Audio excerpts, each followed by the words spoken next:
The Holler Kings, where the horror's southern fried.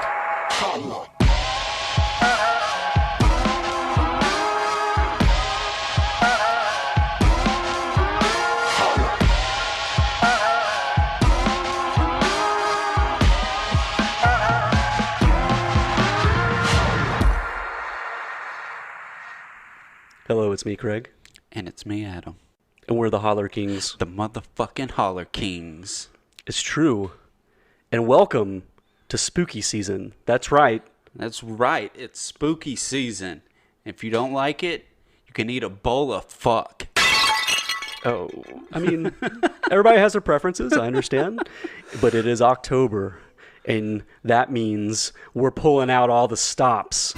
We're going to the nitty gritty. All the bells and whistles. I like it. Because it's true. We're going to be discussing the Bell Witch legend over the next few weeks. In every nook and cranny. Yeah, it's probably overdoing it, but whatever. Fuck it.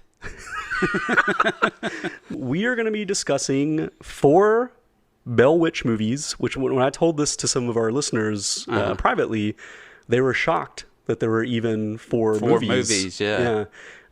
2 of these are readily available and pretty mainstream. A couple of the other ones that we're bringing to the table are a little bit more indie and off the beaten path. So a lot more obscure. Yeah. And Mr. Adam is the one that did all the digging around for these. I knew of one of them. Of all the options the you gave us. mainstream Yeah, one? yeah, that's the only one I knew of. And honestly, I'd never watched it before. So Really? Yeah. I kind of avoided it without bearing the lead. It has pretty bad reviews and whatnot. Couldn't imagine why. Yes, yes. The Bell Witch is probably one of the longest running American ghost stories. Mm-hmm. And it's extremely unique because not only did it take place back in the day, we're talking 1817 is when it all starts up. Reportedly, it still happens to this day. So it's very unique in that sense. And another thing that makes it stand out apart from other ghost stories, it's one of the only ghost stories where the spirit at the center of it is responsible for a death. Yeah. Most ghost stories, obviously, it's just trickster type stuff, but no one's ever actually permanently harmed. Right. And this story is a little different. It's unique in that way. I have 8 pages of notes. I have read a few books. I'll cite my sources. The first book is very famous. It's The Authenticated History of the Bell Witch, and it's by Martin Van Ingram.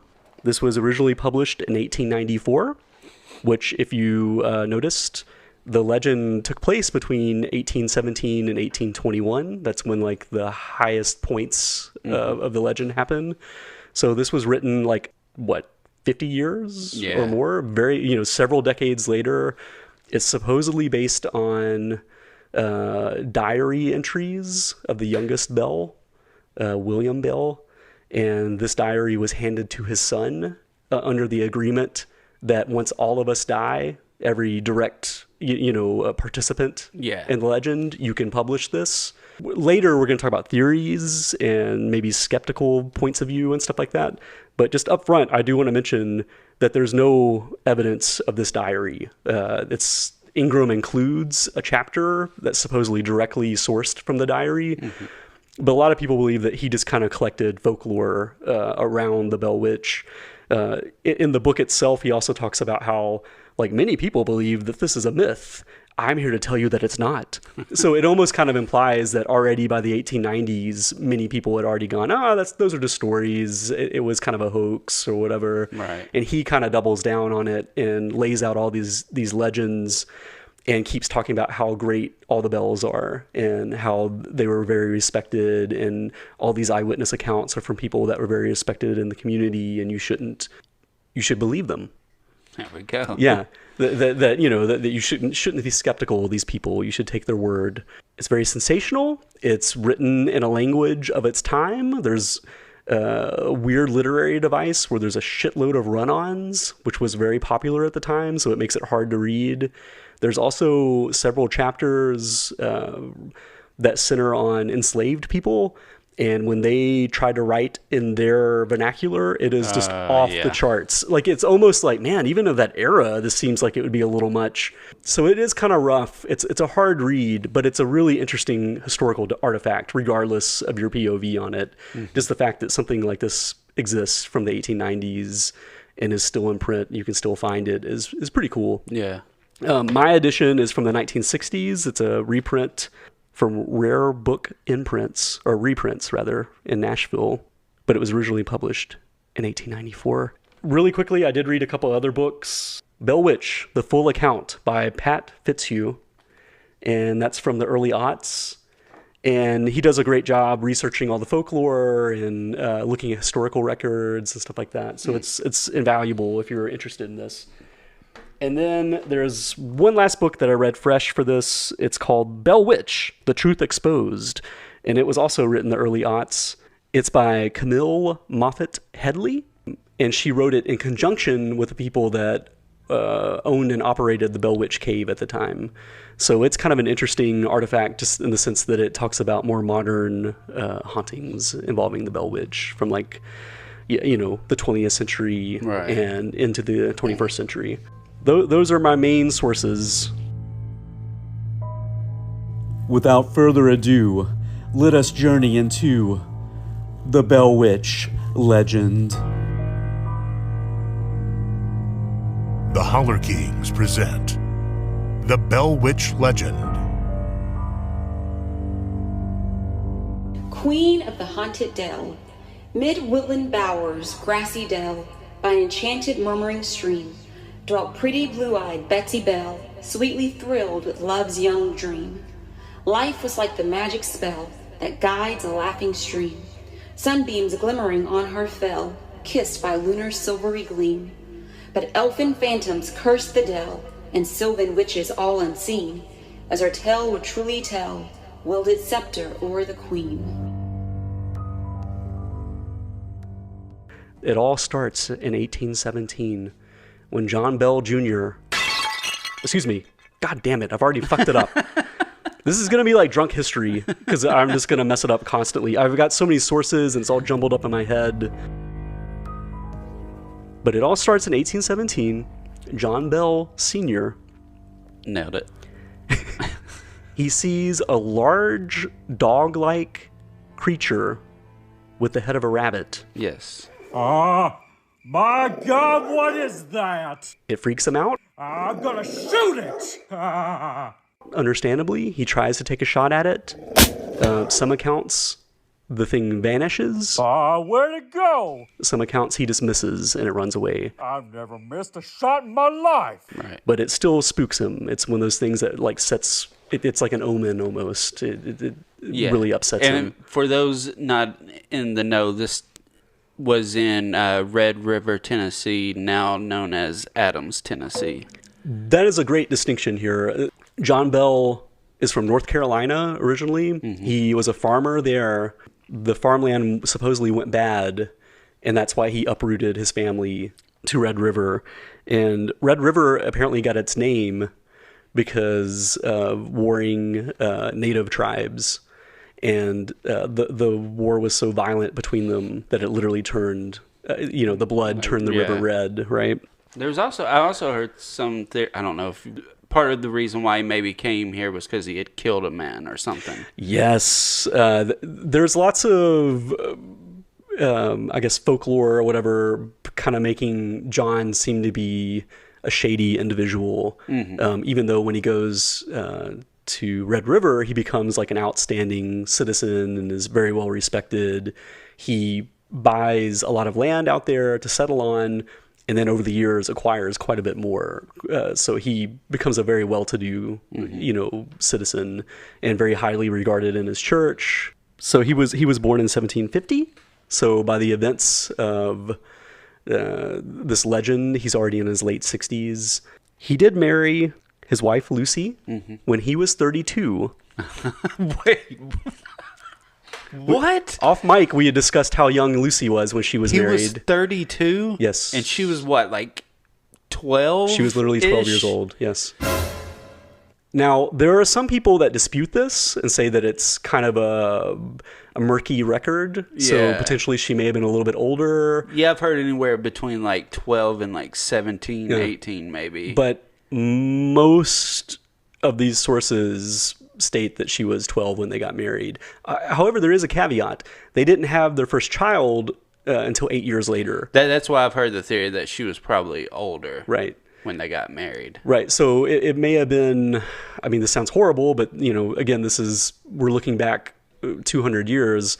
They may have just kind of had an arranged marriage style situation. Maybe.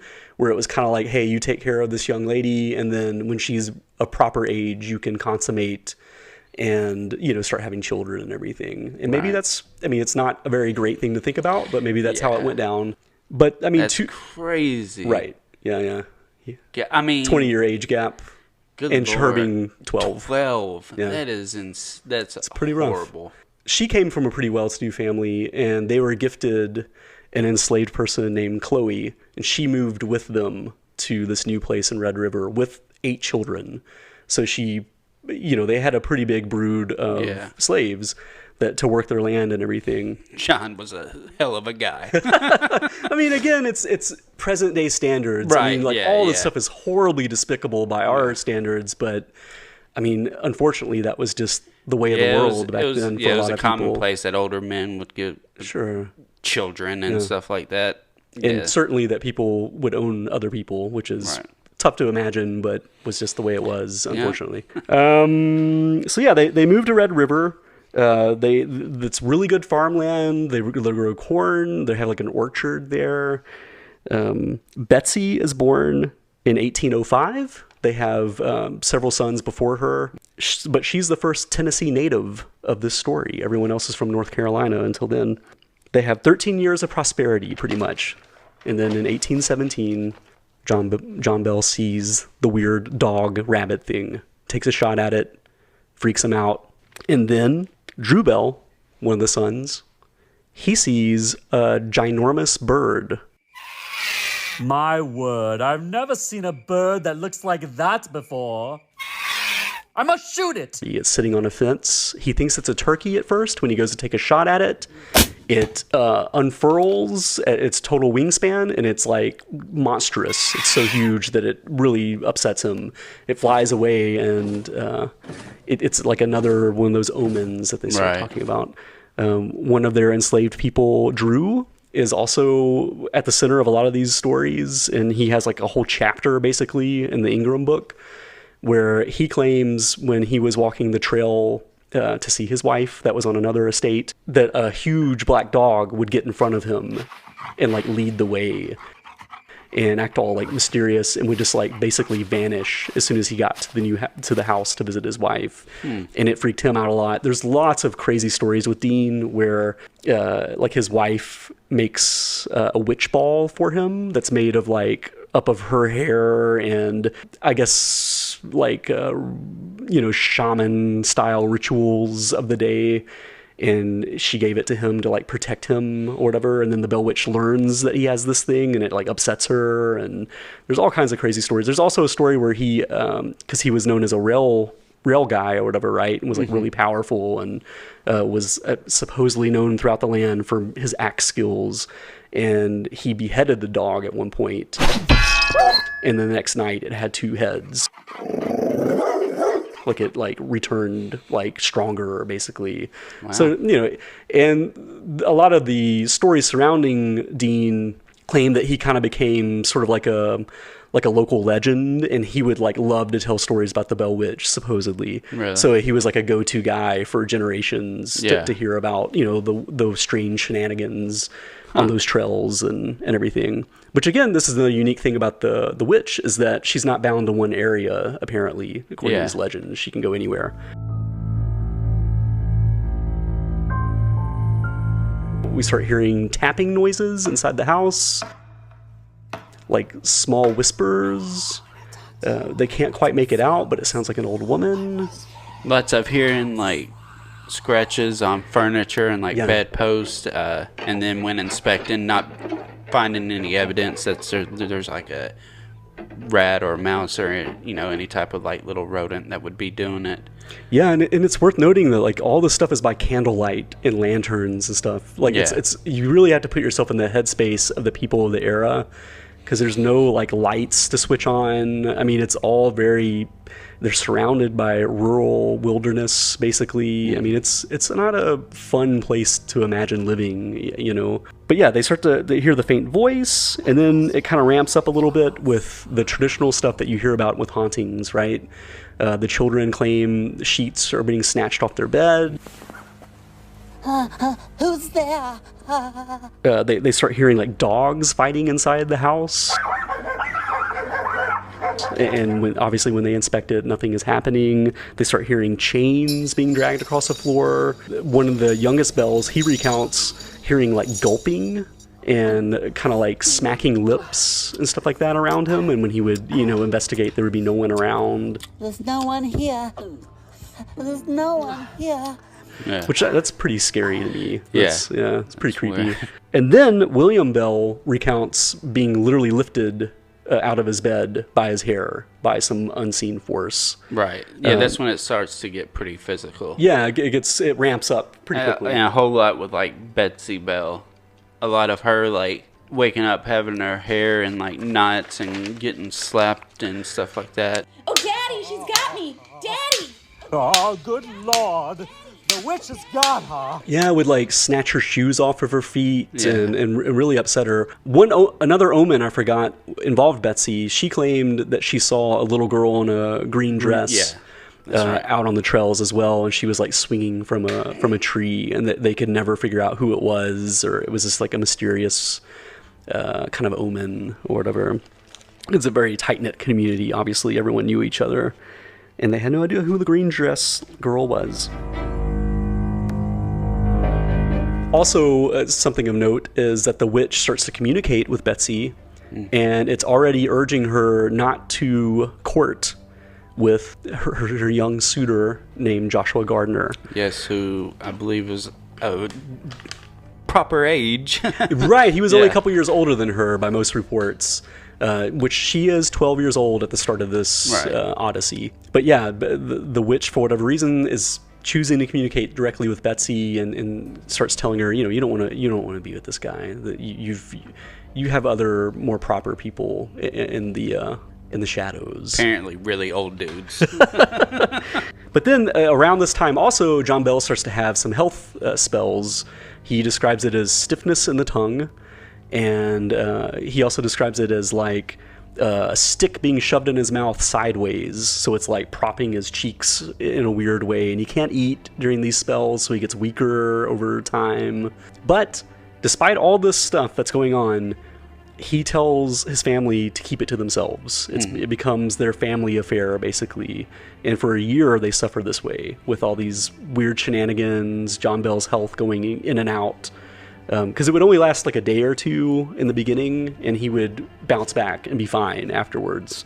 John finally relents and invites some nearby neighbors and family friends over to kind of help basically make sure that they're not crazy. He invites James Johnson and his wife over. Johnson is a very religious guy, so he's kind of thought of as someone that, might have some kind of spiritual footing to kind of deal with this situation. That night, they have dinner. Johnson reads from the Bible and prays with the family, and nothing happens. They go to bed. Shit hits the fan. It immediately, all the stuff that we've talked about starts happening. Right. Sheets being pulled off beds. My bed sheets. Pretty ramped up and pretty intense. And Johnson is the only one, apparently, to this point, that tries to actually communicate with the witch. He's like, why are you doing this? What's happening? I do declare, why are you doing this? And why is this happening? And it works. And they kind of discover at that point, if you communicate with it, it'll kind of lay off. It'll talk to you rather than mess with you. Right. And apparently the witch really liked Johnson and liked the way that he read the Bible, because she nicknamed him Sugar Mouth. Yeah, because it starts out with just like tapping, kind of like tap, for yes or no, You're or right, like scratching, and then it ramps up to build up to where there's actually a voice that they can, someone actually talking. Yeah. And Lay's claim, what is it that they were someone that died and they have been disturbed? I am a spirit who was once happy, but have been disturbed and made unhappy. And then after that, I mean, it kind of just, it becomes just open house style. Johnson basically says, you need to open this up to the community. We need as many experts as possible to come here and figure this out. I don't know what to make of it. I mean, this is just off the charts crazy. And to the Bell's credit, they do open up their house. All kinds of people visit from pretty far distances in some cases, according to some of these stories. I mean, some of the folklore has it with like people from England, that claim to be witch hunters showing up with silver bullets and, ridiculous stuff. But regardless, a lot of people did show up to the Bell house. John and Lucy always fed them, always housed them, never charged them anything. Yes. They wouldn't take any donations. They wouldn't take anyone's money. That's something to kind of bear in mind with this. Yeah. They never had any, to our knowledge, any monetary gain from any of this. Right. And most of the reports are like all this stuff happened in front of complete strangers. Mm-hmm. They had... all these phenomenon that we're talking about. Eventually the witch goes so far as to sing hymns, quote the scripture. I mean, just full-on conversations. Yeah. Sometimes it would do the thing where like a visitor would come by and they'd be like, if you're so powerful, tell me who my mom is. And it would know. Mm-hmm. Like it would supposedly know all these like obscure facts. There's even one report of the witch recounting a sermon in another state. Yes. You know what I mean? So it's supposed to be like she was able to verbatim do a sermon from two different preachers that were preaching at roughly around the same time. She knew both sermons. There are reports of the witch, when they're questioning it in the beginning, there's the theory that... Kate Batts had something to do with this. This is a local person. I forgot about the Kate Batts there is we hadn't even talked about that. Well, it's kind of hard to keep all this stuff straight because a lot of it's concurrent with other details. Yeah. Kate Batts was kind of a local eccentric. She was a widow that held quite a bit of power and did a lot of her own business dealings, which was very atypical of the era. Yeah. So she had a certain reputation with the well-to-do men that maybe weren't super thrilled with this lady asserting herself. Yeah, she was an outspoken woman that, worked for herself. And obviously she's a witch. Well, and that's what apparently Johnson very early on was like, are you Kate Batts? And the witch was like, yes, I am. Yeah, sure. Just said yes and would respond to Kate, if people called her Kate or whatever, like that became kind of her makeshift nickname or whatever.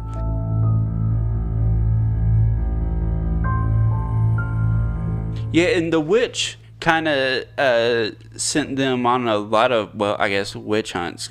She would tell tales of that she's this person that's buried here or that person, she would give all types of different accounts just to kind of mess with them. There's a very famous story that she claims that her body was disturbed and like a tooth is under the flooring of the house. She's there to find her tooth. Right. And then the legend has it that John Bell like pulled up all these boards. Oh, I gotta pull up these boards. I gotta find it. And searched like for days, couldn't find anything.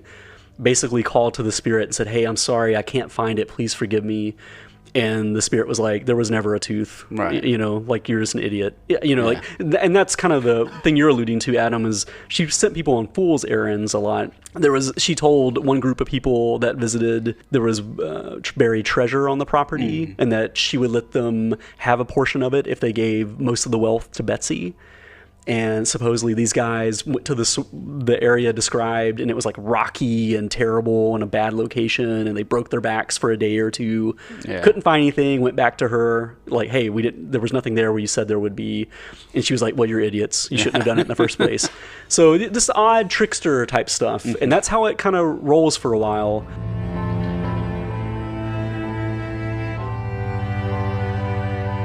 We should mention the Andrew Jackson story. This is probably the most famous bit of the Bell Witch legend. If you visit the Hermitage, which is Andrew Jackson's homestead in Tennessee, they'll even tell you the story supposedly attributed to Andrew Jackson and the Bell Witch phenomenon. So as it stands, 4 of the Bell sons served under Andrew Jackson in the Battle of New Orleans, the War of 1812. So there is some kind of connection there. Yeah. So he did personally know some of the Bells and fought with them.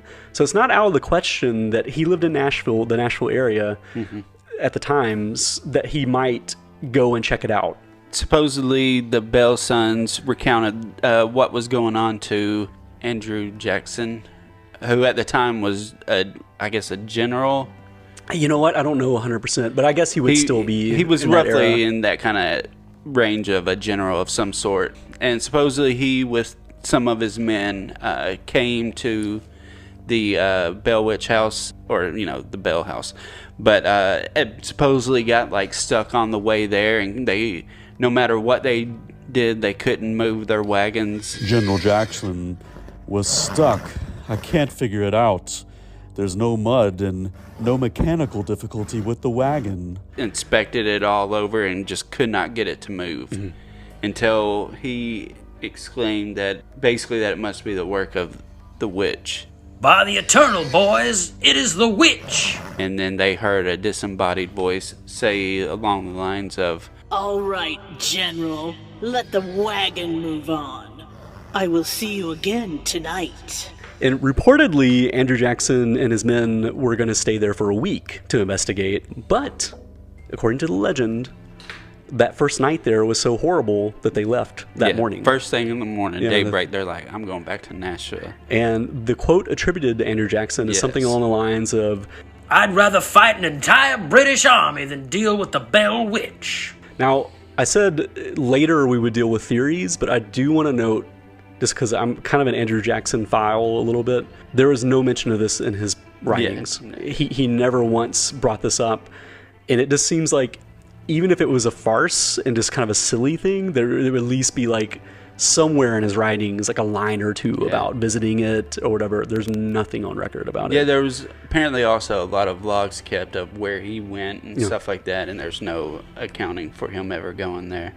Which could be... it could be that he never went, or it could be one of those things I don't want to know anybody know that I'm about to do this. That's fair. This is silly. Yeah. I was just going to say, because you had brought up that there were supposedly people coming from England. Yeah. And that was an interesting thing where the gentleman that came, the Bell Witch supposedly mimicked his parents' voice and everything. Was delivering messages back and forth between them until the mother finally was like, get home, get away from there, because we're tired of this. And he left or something along those. I just thought it was a fun little thing. There's lots of yarns about witch hunters and that sort of thing coming to the house, and witch doctors. There's the whole shamans, and they almost always go down the path of the witch hunter being a braggart and saying oh, I've killed many witches in my time. This will be no problem at all. Witches, AKA I just killed women or something? Or I just said I did it, and I just moved to a new state, and no one can back it up or dispute it. But people coming with silver bullets saying that they're going to shoot her, and inevitably the witch will just pester them and play with them, toy with them, and then they would leave like a movie or whatever, just run away.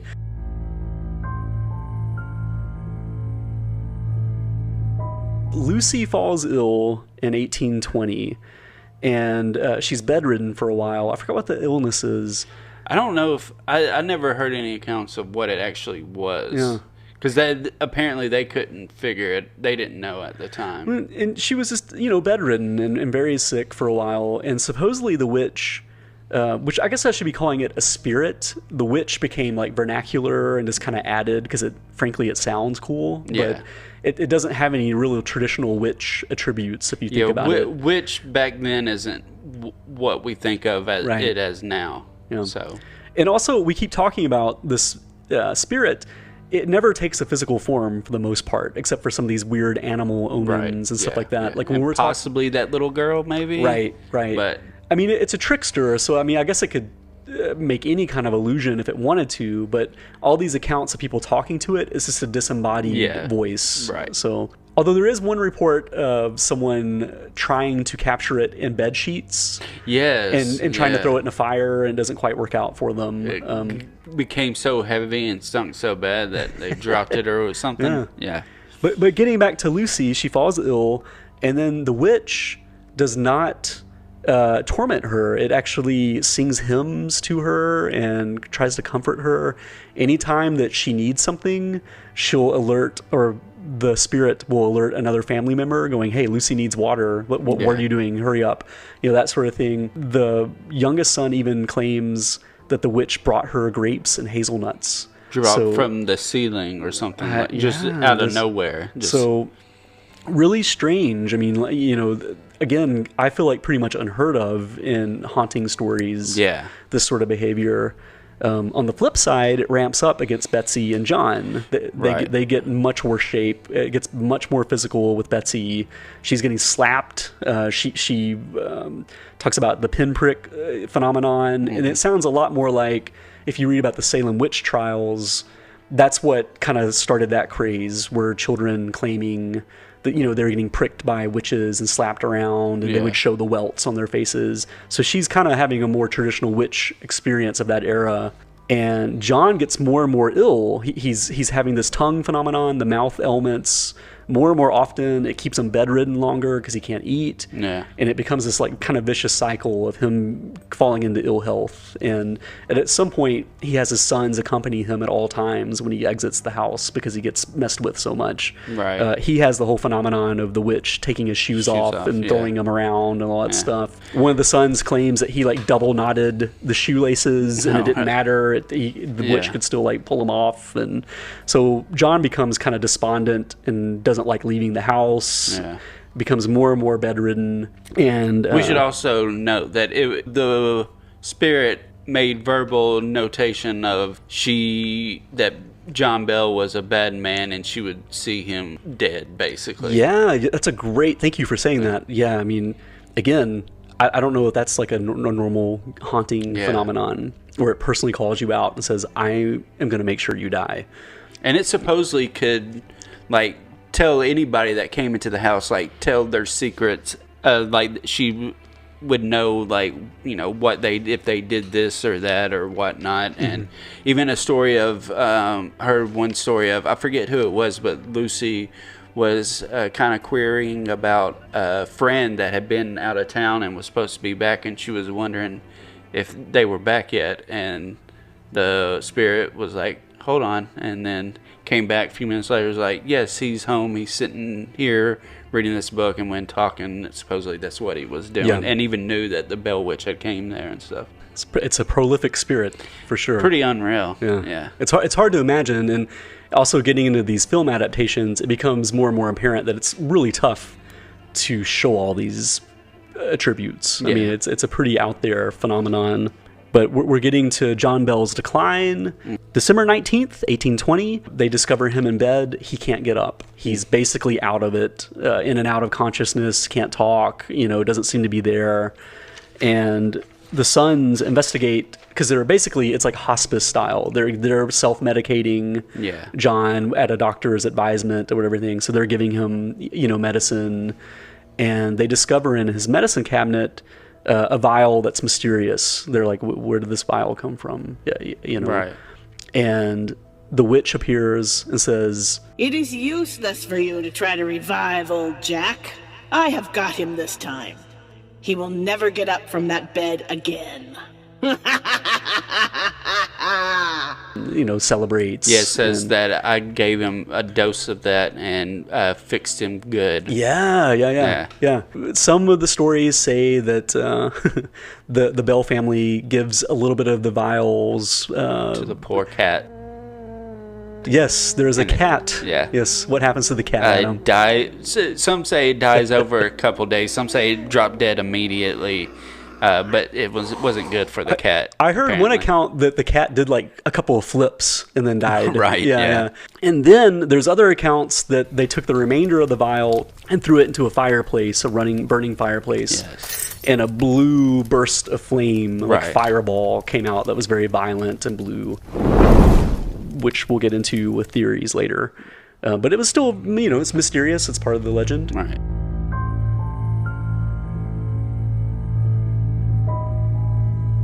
John Bell dies December 20th. The witch does nonstop celebration. She's singing joyous songs, drinking songs, reportedly. Yeah, supposedly at the funeral, which was apparently the biggest, most grandiose funeral ever, where people came from all the land. The spirit was there as well, singing joyously that he is dead. Roll me up some brandy, oh, roll me up some please, this is a brandy, funeral. oh, roll me up some brandy, oh, roll me Stop that singing! Yeah, which, I mean, it's kind of hilarious, and it would be hard to adapt that into a film, I feel like. But it's also kind of terrifying to think of, you've gone through all this torment, and this thing is directly responsible for the death of your father, and then it's like rubbing it in your face Right. at the funeral where you're trying to cope with it and get past it on some level, but it's like, kind of turning the screw a little bit into you. One thing I totally bypassed, it reminded me when you talked about how, it was a huge funeral. Ingram's book implies that John Bell was excommunicated from his church because of the legend, that basically it got to be too famous and too weird and too much like a witch phenomenon, and they just said, listen, we can't have you at this church anymore. Like, the witch is disrupting services, supposedly, showing up sometimes and acting a fool, and they're just like, we need you out. And supposedly that's why he was kicked out, and he was devastated by that. It was very important to his life. Again, if you think about that era, church was like one of the only forms of entertainment for people. That's where you like gathered and, talked about gossip. And I mean, I'm making light of it, I guess, by saying this, but also the Bible was like the only pop culture that they had pretty much. So talking about those stories was like really important and, empowered people. So to get excommunicated was a really big deal back then. Yeah. Like there's no way to kind of shortchange it. Right. And then there's different things on that too, because there's also rumored that he was excommunicated because of the Kate Betts land deal, that he was basically charging like 20% interest or something, and that was just too much. And and we can kind of get into that with the theories too, that kind of like surround it. But yeah, I mean, and there's all kinds of funny stories about Kate Batts at church as well. There's like a really famous one where someone was sitting in her seat when she gets there late, and she just like sits down in the man's lap until he finally relents and moves for her or whatever. There's another one where they're having a spiritual like revival type of thing, and there's a man at the pew, basically doing the whole speaking tongues style thing where he's like on his knees, hands and knees, and she shows up and then just like sits on him on his back, and her dress covers him up where he can't see, and he feels the pressure on his back, and he thinks it's the Holy Spirit, so he's like, oh Lord, oh Lord, and she's just like, like riding him, whatever. So there's lots of interesting stories about her that kind of surround it. They begged her to get off of him. She's like, no, let him suffocate. I'm getting him closer to the Lord. Which honestly, as much as a pill as she was probably to deal with, I mean, it had to be fun to watch. I mean, there had to be people that were like, I love this lady. Like, would show up to the church late and make a big spectacle out of it. And always, she had slaves too, because she was pretty well to do. Everybody back in the day were just horrible people. And she always traveled with two guys. Yeah, I heard 3. Yeah. Oh, was it 3? Yeah. It might have been 3, yeah. But yeah, she was apparently had an entourage with her at all times. For sure. Yeah. Which honestly, and always went with a horse, but never rode the horse. I heard that too. Yeah, that's odd. But I mean, like, that was probably a status thing on one level. Like, hey, I have this horse, I don't even have to ride it. I have these men with me all the time. But also, it's probably just like, don't mess with me. Like, I know I'm an eccentric, weird lady, but I have these dudes, so don't don't go I too would far. think someone was she widowed, or was there, like, because I know her husband got hurt or fell ill in some way and couldn't work anymore, but did he actually die, and so she was widowed? Or from what I understand, he was an invalid for several years, and then he died, making her a widow at some point. Yeah. So being a widow and being so self-sufficient, and I'm sure she would be worried to some degree about the people around her. From here, the spirit starts to kind of subdue a little bit. There's one other little caveat we kind of hinted at earlier with Betsy and her suitor, Joshua Gardner. Yes. She eventually did break up with Gardner the same year, 1821. And then the witch really laid low. I mean, it became a very small phenomenon in the house. It eventually tells Lucy, I'm not showing up until another 7 years from now. Right. It does. When it shows back up, it kind of repeats the same phenomenon that it did before, where all the same cycle starts up. But Lucy and the remaining children that lived there, remaining people in the Bell estate, basically say, we're just going to kind of ignore it and just see what happens. And that works. Essentially, it just dissipates and really doesn't bother them from there on out. Supposedly it was there for like maybe 3 weeks. Yeah, exactly. Was gone. In the meantime, Betsy was immediately courted by her teacher. Yes, which Jesus. Yeah, this goes back into kind of the cycle we talked about earlier with John marrying Lucy when she was such a young woman. Richard Powell, who is a very big component of this myth that we haven't really spoken about yet. Right. But he is the local teacher. He tutors the Bell children. Reportedly started teaching Apparently her. grooms them. But, he reportedly started teaching Betsy at age 10. He loved her so much as a pupil that he wouldn't take money from the Bells to teach her. She apparently, by all accounts, was like a super smart, like intelligent kid, and supposedly knew like all the plants and things like that around the area, and was just really intelligent. And Richard quietly had some skeletons in the closet. Do you know this? That he was married to a woman that lived in Nashville? That's so odd, but yeah. Yeah, so he's quietly married at this time. I don't know whatever became of that, if maybe this is just an era where they can't really keep up with these records, and he just marries a new person later. But yeah, they court each other, and he marries her in 1824. The tragedy of this is she had a very rough life with Richard. It probably wasn't really his fault. It was just a series of unfortunate events.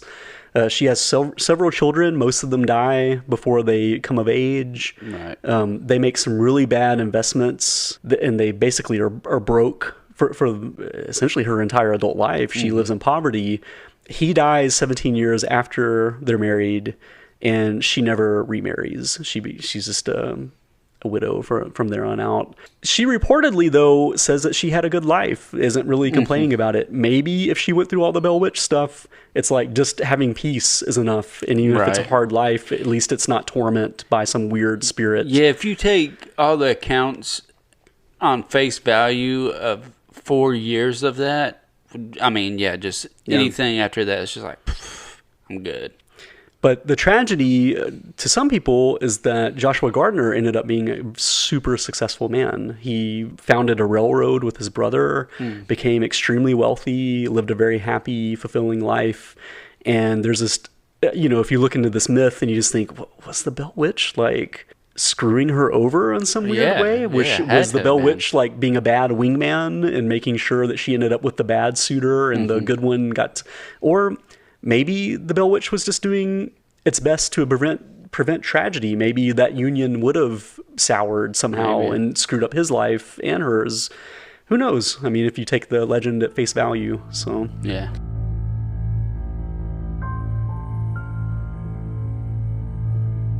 That's it for the main portion of the legend. There's a little bit more in Ingram's book about the witch returning generation to generation to give prophecies. There's supposedly like prophesized the Civil War and stuff like that. And I even at one point was told, I forget which generation that they were going to be back in like 107 years or something, which was supposed to be roughly like 1934. And there's no account of that. Yeah, like the most direct descendant of the Bells, I think he was a neurosurgeon in the 1930s, and all he did was, I think he republished some Bell Witch writings around that era, but he never himself came forward and said the Bell Witch did appear to me or whatever. Right. So any prophecies, again, taking this at face value, if the Bell Witch appeared to him, it pretty much died with him or remained within the family from there on out and never was publicized.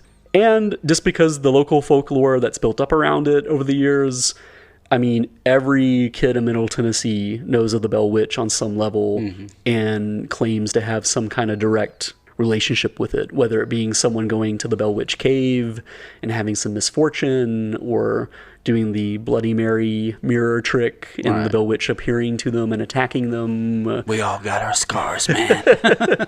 So it's definitely an ongoing phenomenon. The people that own the Bell Witch cave claim to have witnessed psychic phenomenon as well. So it's just a haunting that continues to this day. And that was my 50-minute long recounting. Holler at your boys, y'all. See you next time.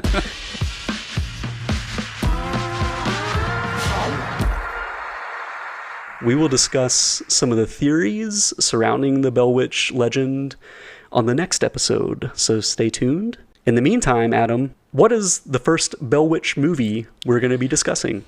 Thank you for asking, Craig. The first movie up will be An American Haunting. Something happened in this house to this girl that would become the most documented haunting in American history. It has never been explained. Now you will know the truth. An American Haunting, rated PG-13, now playing. Ooh, it's true. Yes. This is a movie like 2006. On IMDb it said 05, but I think... Yeah. This is... I mean, it's just... there's no plot to really give. It's this. We just gave a 50-minute one. Yeah. So basically, you got stars Donald Sutherland, Sissy Spacek, and playing John and Lucy Bell, and it's just a recounting of the legend. Yeah, and this thing, I remember when it came out, I was a little excited because I was like, oh wow, this has like real actors, like a big budget. Yeah, Bell Witch movie. It's like a movie about Tennessee, and then you watch it. Yeah, I mean, I can't.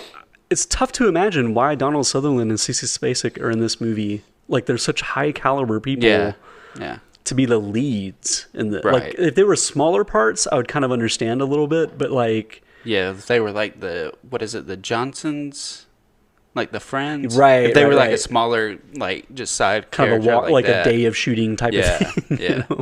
Like, give me $1 million, I'll shoot for a day. Yeah, sure. And like, this is a weird era of horror where, I mean, I guess it's like right before The Conjuring and all that stuff kind of ramps up, right? And it's like sandwiched in between, I guess, like found footage.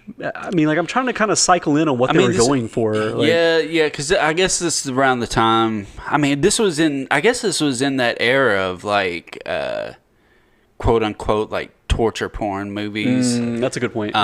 We kind of had, this was sort of the era, I guess, of found footage a bit, but it kind of, with the Blair Witch, there was a bunch, and then it kind of dissipated, just kind of little bit here, and then ramped up again with Paranormal Activity, which was several years after this. But it was kind of in that era. I mean, and this thing, like, I remember I was excited about it, and then I heard all the bad reviews and everything, and I was like, I think I can skip this, and I just never got around to it until we brought it up for the podcast. I mean, this thing deserves its rating. I mean, I think it has a 13% on Rotten Tomatoes, and I always go into that. 13%? That is high. I mean, it's really rough. I mean, had you seen this back in the day? Or I did. Yeah. So you saw it back in 05 or 06 or whatever? Roughly, yeah. Whenever, in that time when it first came out on DVD. How'd that go over with jaded young Adam? I was livid. Yeah. Livid. I did not like it at all. And, you know, I kind of thought with bringing this back up for the podcast, we talked about one recent episode, redemption movies. I'm like, maybe it'll be a redemption movie. Because I remember, and I mean, I don't know if I should bring up the kind of twist yet, but... No. I was just going to say, this is on HBO Max. Yes. So it's easily streamed. It's readily, you can stream it on there. Yeah, it's a very mainstream, easily found movie. So if you want to catch up with us, please do. Yeah. And this is going to be a weird episode because I'm usually generally pretty positive on movies.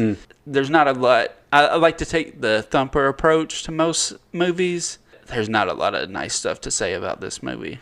No, I went into it wanting to like it and thinking, well, maybe people are just hard on this. Yeah. And also we've watched so many indies lately that I feel like my benchmark has kind of changed a little bit. I'm a little more open-minded and malleable to this stuff, but oof. Yeah. This thing's a dog. I mean, I guess we can open up just because, I mean, it opens up the movie with this really unnecessary, like... Wraparound. Yeah. That takes place in modern day. And they put, it says 2006. I mean, they say Red River. I guess that's just to make sense for the audience, even though by that time it's Adams. Yeah. But, yeah, we open up with this really just unnecessary wraparound of this modern, you know, it's modern day of the time, you know, modern 2006, with a mother and daughter, and the daughter's supposed to be getting ready to go to her dad's, and the mother, for whatever reason, has these old papers and starts reading someone's account. It's Lucy's. Is it supposed to be Lucy's? Yeah. I didn't even clock that.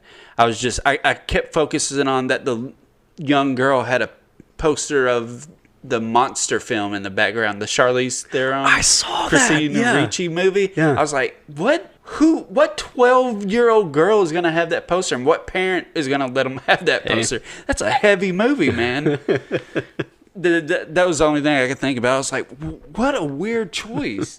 And the wraparound, it's shot so much like a Hallmark movie or something. It has such a weird feel to it. This movie, for the stars, it has, I don't know how much the budget was, but it looks so insanely cheap. For a movie that was like in theaters everywhere, like this movie, it does. It looks like a TV movie. Yeah.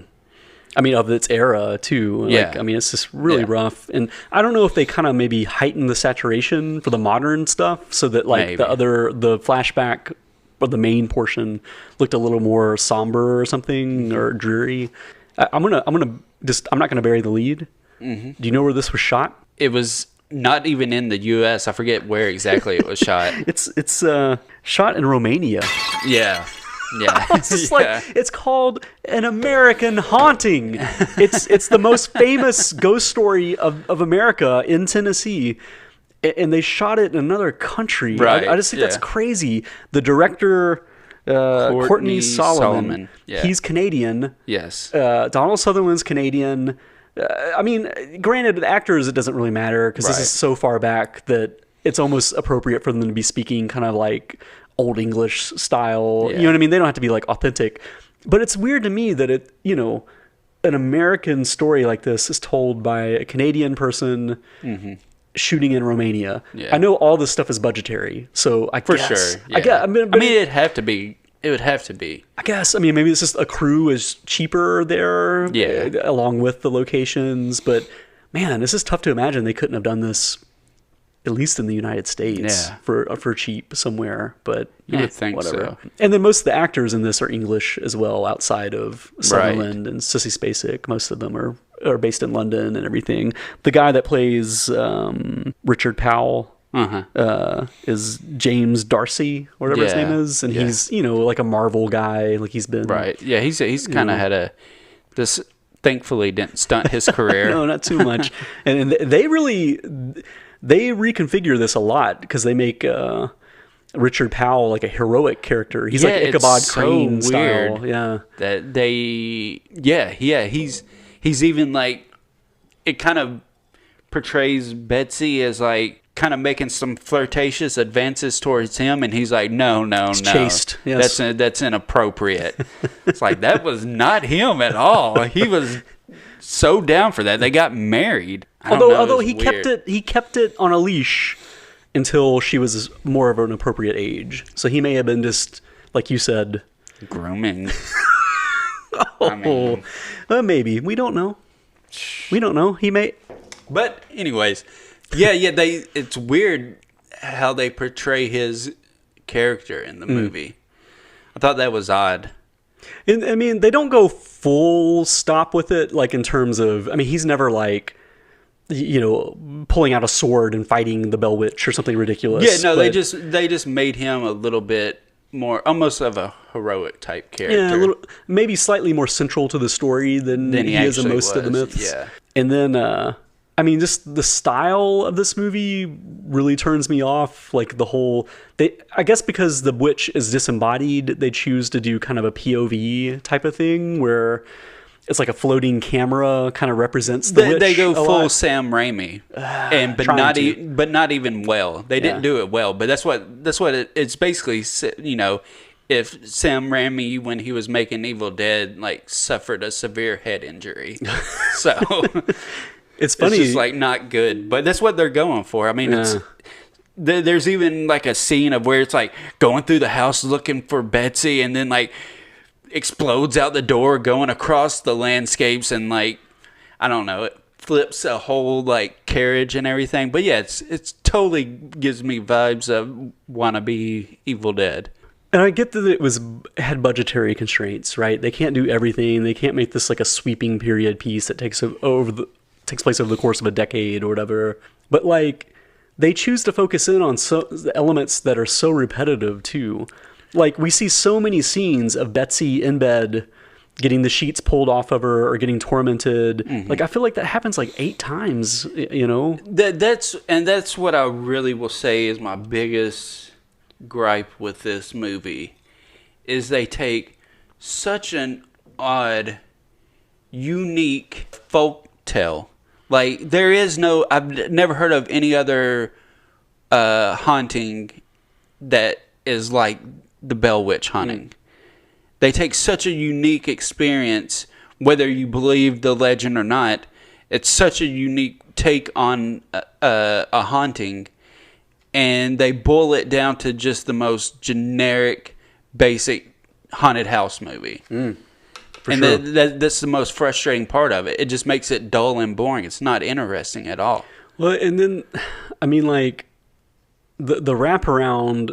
I mean, I don't know what is unnecessary. I don't understand what the wraparound adds to this at all. It adds absolutely nothing. It kind of helps punch out the theory that they lay out for the viewer. It helps kind of like spoon feed it a little bit, but otherwise, I mean, it just seems so unnecessary, and it also kind of sidesteps the fact that there is no Bell House in existence anymore. They try to imply that this is like kind of like built on the same area or something, or maybe it's the same house. I don't really know what they're trying to say. It's a modern house, so I guess not. But somehow they have Lucy's diary and a doll that Betsy played with is in the house somehow. Maybe the spirit gave it to him. I took it that she was a descendant, maybe.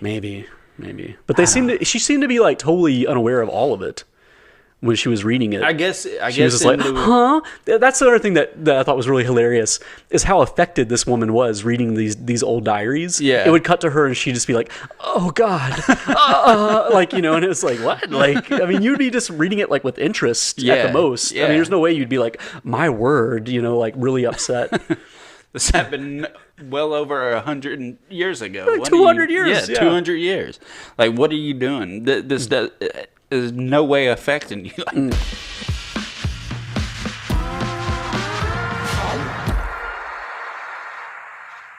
Performance-wise, I think Donald Sutherland and Sissy Spacek were totally serviceable with what they had. Yeah, I mean, they did a good job. For the most part, I'd say most of the people in it did a good job with what they were given. It's really boils down to the script. Like, they pass... I think they made it a lot better than it would have been with someone else in the role. I mean, they definitely elevate a turd script for sure. That's another thing that's any good thing you can say about this movie is sideswiped by a negative. Like a good thing, it has Donald Sutherland and Sissy Spacek. Mm-hmm.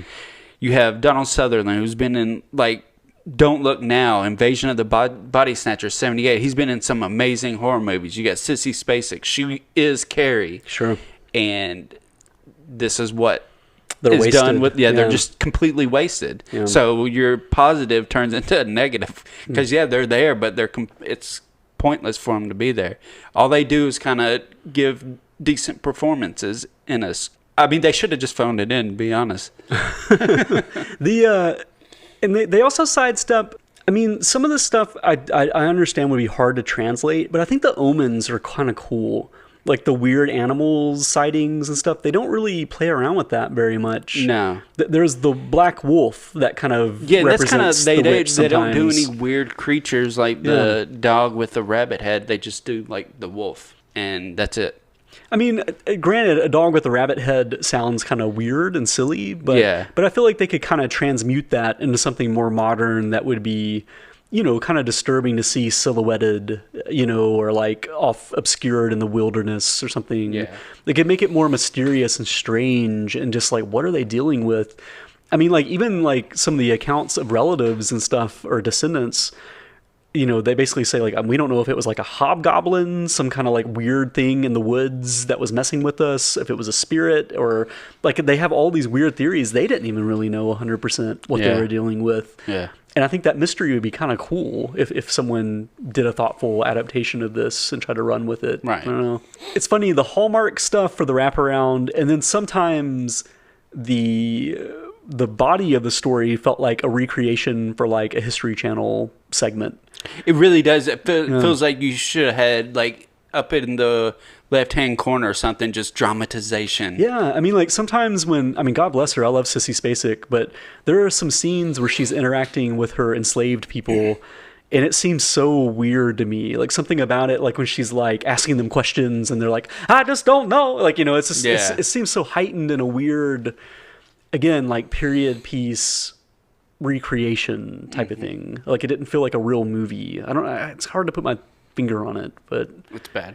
It's pretty rough. I mean, we didn't mention in like Sissy Spacek and Donald Sutherland, we forgot to mention the other character actor in this that was really overacting throughout the whole thing is the fucking music. Oh God, I seriously was about ready to bring that up. Yeah.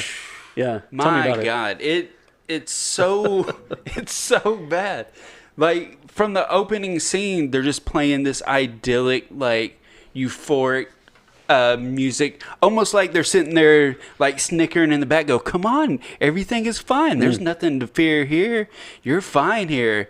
We're gonna lull you into a sense of security." And then in every scene that's supposed to be terrifying, it like ramps up so high that they're going like, "Fuck you, we got you. This is scary." I don't know, it was a lot. I know that it's tough to like say what is appropriate for a period piece for the music, because I mean who knows really, but like it sounded so modern to me. Like it sounded like Psycho in some like it's like all like string led, like during the amped up portions it's like like that type of thing, and it just feels like I don't know, is this what? And also, like, to ramp up tension, sometimes you need silence, and it barely gives you that. Sometimes they're smart enough to let it happen, but for the most part, there's almost always an undercurrent of some kind of music, and it just doesn't get you, like, all the moments that are supposed to be scary are shortchanged even more by this music insisting on telling you how to feel, It's not even telling you, it's forcing you. Yeah, it's like we have no confidence in this, so we need music to, like, make you understand that it's supposed to be scary. I think that was a studio note. Probably. Try to fix this with music. And then also inexplicably it would become black and white sometimes. I didn't understand that at all. There was always these weird little and it like we can go back and talk about something like in Tarantino's Death Proof where there's that moment in transition in between stories that it's in black and white for a minute. It feels natural. It feels like an artistic like expression of saying something. This just seems so useless and unnecessary. Like there's no reason for it whatsoever. It's basically, I feel like it's trying to, they're just throwing everything they can at it to make it seem otherworldly or seem heightened when it's not at all. I mean, I think they think it's going to make you feel like, oh my God, like what's happening? But it's just more like, huh? What's happening? Yeah. You know, like, yeah. And it would just do it for like maybe 10 seconds, and then it would cut back to being, you know, in color. And it's just like, why? Well, I was like, maybe it represents the Bell Witch when it turns black and white, but like just the camera movement alone kind of shows you it's the POV, so it seems really unnecessary. I don't know. It was strange, that's for sure. And there was always these really bad choices that this movie just keeps doing stuff to take you out of the movie and remind you that you're in a movie. Like there's these scenes where lightning is striking, and instead of letting that just play out and be the background and be a whole of it, it does this weird thing that every time the lightning flashes, it switches to like almost like an app with like, if you negative exposure. Yeah. It does that. Every time the lightning strike, it goes negative exposure. It's like you're looking at an old, you know, like a piece of film through the light. Yeah. And it's like, why? Why? This, as grandiose as this legend is and over the top as it can be, it needs a steady hand. If you want to tell it, like, I feel like it needs quiet moments, it needs understatement, because the witch is so bombastic and crazy and over the top. Like, everything else needs to be played really straight and understated and matter of fact, I feel like. And sometimes, I mean, they have some of these actors chewing some scenery. I mean, they're very, the guy that plays Johnson when he visits and he's reading scripture. I mean, it's like Exorcist style where he's all like an exorcism, you know, reading the scripture. And it's like, I don't really feel like that's exactly how they meant that to be portrayed in these folklore. Like, I don't think he's all like standing on the table like, and I command you. Like, I don't think he was really doing that stuff. Maybe, but it does, and it escalates so quickly to that. Like, he goes from just like, I'm reading the Bible to just like, I'm a full-on exorcist trying to help this family. And it just, I don't know. It didn't really, and they never did the sugar mouth thing. Yeah. I kept thinking, oh, maybe the witch will, you know, maybe that'll be like said at some point. I don't think it ever was. Yeah, see, that's beyond like some tapping responses to his questions. It never gets into like the heart of what the legend is. And that's the frustrating part. It just sticks to basic haunted house. And it's like, if I want to watch a good haunted house movie, I'll go watch like The Changeling or something. Right. I'm not going to watch this. This is like second-rate job at it.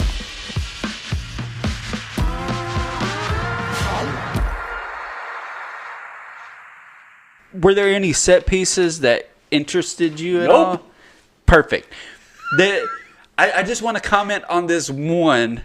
That there's the scene where it's the big scene where she gets Betsy gets like picked up and is getting slapped around. Yeah.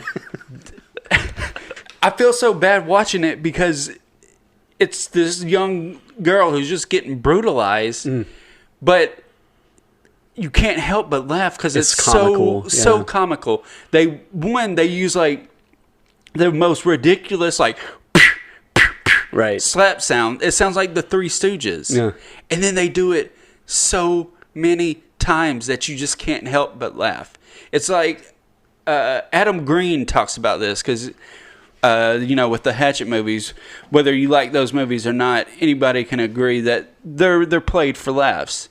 And he's discussed it before where battling like the MPAA or the MPA, I guess now, and them wanting to scale back on the violence, and they're like, oh no, it's too violent and everything, and he trying to explain that no, Victor Crowley stabbing somebody 3 times, that's brutal and violent. Him doing it 29 times becomes comical, and that's what this movie did, is they took it to the comical because it's just so many slaps. And it's like head jerking around and just it was so hilarious. Yeah. So even though it was unintentional, I did like that scene because it was really funny.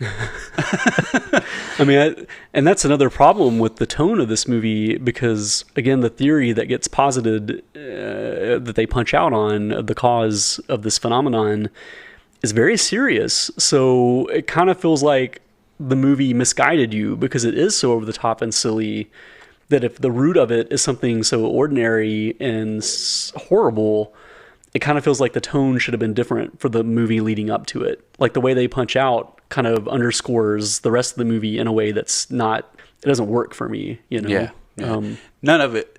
The one scene I can say that it's a positive into a negative. It starts out, I thought the scene actually started out really good. It's Betsy and I guess like her sister maybe or something laying in bed together. And she's kind of like cuddling Betsy, and Betsy's not looking at her, she's looking forward, and she's kind of talking to her and stuff, and it keeps it really subtle that you just feel like it's starting to build some tension of like that something is happening here. And they could have took it in so many like sweet little kind of like simple directions of making the sister maybe be like, I don't know, just they could have took it in some way of something more subtle and have like a really kind of like tension built moment of something kind of scary that doesn't even have to lead to anything. It's just like a tense kind of moment. But instead it just explodes and like candles are melting down and like windows are well, isn't that the scene where they're back to back and it spins around them for like a minute straight? Yeah, and then it just goes into this big swing of like the camera swinging around them, and it's like horrible. Y'all were building up something like good there, and then you just ruined it. And melting candles and cameras swinging around.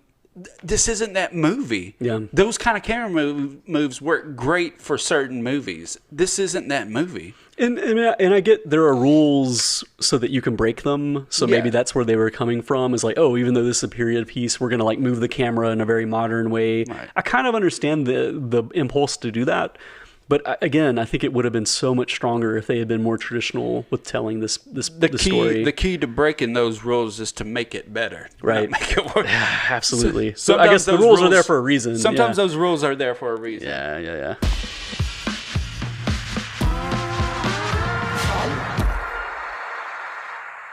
So let's go ahead. Yeah, let's stick the landing. So a popular theory in the 21st century, reading about some of this stuff, because it's in one of the books I read, is John Bell molested Betsy. Mm-hmm. And apparently, like, really traumatic events can trigger a poltergeist in young women.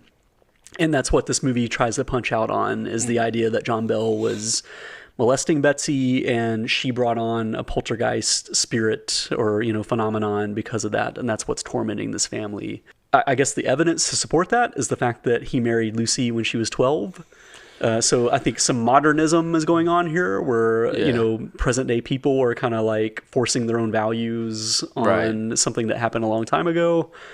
Because as shitty as we can say that John Bell is for doing that, it's not like that was super uncommon back then. Yeah. Child brides, pretty normal. And the fact is, I mean, again, the historical records are chancy at best, but there's absolutely nothing to substantiate any of this. I mean, like, as far as anyone speaking about it, Betsy is on record a little bit, when she was talking about how she had a good life and everything, like that's towards the end of her life, she never once brought up, but it's a different era. So potentially they wouldn't bring up these things, even if it was a family problem. Right. Yeah. And they punch out on the idea that Lucy puts this all together. There's some clues that she puts together, and she is the one that poisons and kills John Bell. Well, they have a scene where the witch literally gives her a flashback somehow. Of seeing it. Well, she don't see it happen. She sees like the aftermath of it, but. Well, and there's also a sequence where some of the enslaved people bring in a bundle of clothes. They say someone had, they found this. Kate Batts, right? Yeah, returned them and said. And it was bloody clothes. It was clothes that had blood stains and weird stuff on it. And they imply that John Bell was trying to hide those clothes. Why he wouldn't burn them, I don't know. But he just bundled them up and threw them away. But, whatever. There's also pretty graphic, I guess this is like trigger warning stuff where, it shows this happen to a certain extent. It's a PG-13 version of it. But, I mean, they show John Bell like forcing himself on his daughter, and it's pretty rough. But again, the way it's handled, it's so sensational and over the top that I feel like the tone is totally lost. It is. Any kind of punch that they wanted. Right. It really just makes you go, wait, that came out of nowhere. Right. Yeah, I mean, the thing is, too, I think they try to imply that Lucy may have had an idea that's what was happening, but was in denial, and that's kind of like the final thing that pushes her to go, okay, I have to do something and take care of this. And they imply that after John Bell is killed, that things go back to normal. Right. There's not a problem. Yeah, because in this theory, Lucy kills John. Mm-hmm. She poisons him. And then the poltergeist activity subsides because the trauma is gone. Yeah. It even ends with, like, text saying, like, this is a... And I know you just mentioned that this is a common theory. I had never heard this theory until this movie. It's pretty unpopular. Yeah, I know. It's funny, at the time of watching this movie, when I first watched this movie back when it first came out, I remember being livid that they did that. I was like, how dare they besmirch John Bell's name? Now thinking back on it, it's like, no, he's still like a shitty human being. I mean, he married a child and owned slaves and stuff, which again, I guess for a lot of people back then that was common, but still, he has no good name, really. Well, and I think in fairness to the filmmakers, like most modern audiences, especially American audiences, want things explained. And the Bell Witch legend has no explanation, really. It's all of the damn place. Yeah. So there probably was a stipulation, basically, like, if we're going to make this movie, we have to have some kind of explanation at the end. It's Kate Batts, it's this or whatever. Well, it's based on a book because it mentions it at the end of the movie, too, which I guess maybe puts that theory out there. I don't know. I haven't read the book. I haven't either. I didn't realize that. So I get the impulse to try to make some kind of official explanation of the phenomenon or whatever, but I don't think they handled it very well in a filmmaking level. No. Which even that theory doesn't make a lot. If you take the actual, not this movie's account of the legend, if you take the actual account of the legend, it still doesn't make a lot of sense. That would have been, even if you take the theory of how, like, that energy from a traumatized teen, especially a female, could do something, intense, like some of those haunting things. I don't think it would be so intense that it's like a disembodied voice that can recite, sermons and all that. That seems at that point, Betsy Bell is on like some X-Men shit. For sure. So, it's a prequel. Right. I mean, that might have been why this movie didn't explore all that, is because they know where they wanted to go with it, and they had to keep it more simplistic of, like, hair pulling, things like that. And it still wouldn't explain flipping a fucking carriage and shit like that. Yeah, it goes pretty... Yeah. Poltergeist, I feel like usually, historically, in fiction... is confined to the house pretty much, or to the individual. Although she was on the carriage. She was, and didn't budge at all when it did like 2 flips in the air. It kind of checks out. Still laying in the exact same place. I say we put a fork in this one. What's your grade, and do you recommend it? You may be surprised to hear that I do not recommend this movie. That's what you say. The only thing this movie did for me was it really just made me want to see someone like Robert Eggers tell this story in a movie, because it's such a great legend, and in someone like that's hands, I feel like it could be an amazing movie, and I will give it a D. That's a great point. It would be really cool to have someone like with a voice actually try to tell this thoughtfully, but as it stands, I definitely don't recommend this. I'm sorry to anyone that watched this in anticipation. I hope it was fun. So fucking sorry. I hope you at least enjoyed hearing us dunk on it and agreed with us. But I don't recommend this movie. I give it an F. I straight up. And the only reason I don't give it an F is because I'm just hard pressed to give Donald Sutherland and Sissy Spacek an F. That's the only reason I'm giving it a D. But see, I almost feel like their presence makes it worse, because it makes you feel like, oh, there might be something to this. There might be something redeeming, and you're watching for it, and there never is. Yeah. They're wasted. And I don't think it's their fault. But yeah, F, don't recommend it. And it totally fails, obviously, on the southernisms of it. This is not authentic to Tennessee on any level, although the woods do check out. They look fine. Yeah. The Romanian wilderness. Yeah, basically Tennessee. It does actually look quite a bit like Tennessee in some spots. But anyway, I guess that gives us an overall grade of like a D-. Yeah. We'll say D-. You know what? Never mind. I'm giving this an F-. Boom. Now it's an F. That completely checks out with me. I'm okay with that. I can't wait to see you edit that for the YouTube video. Because it's going to be like changing constantly. Like, all right. So that ends it for today because we kind of did the upfront holler at your boys. Right. But join us next week for the second. That's right. Yeah, Yes. you heard correctly. Next week, as October rolls around and spooky season. It's upon us, baby. It's full here. force with the force of 1,000 maniacs. We will be discussing the film The Bell Witch Haunting from 2013. Yes, and it's available on Peacock. Yes. And probably other ways. I think you can get it. I think it's on YouTube. I think it's on Tubi. It's pretty readily available. Well, and enjoy it. Or maybe don't. Enjoy watching that so that you can join us as we discuss The Bell Witch Haunting from 2013. Thanks so much for listening. Thank you, guys. Happy Halloween. Happy Halloween.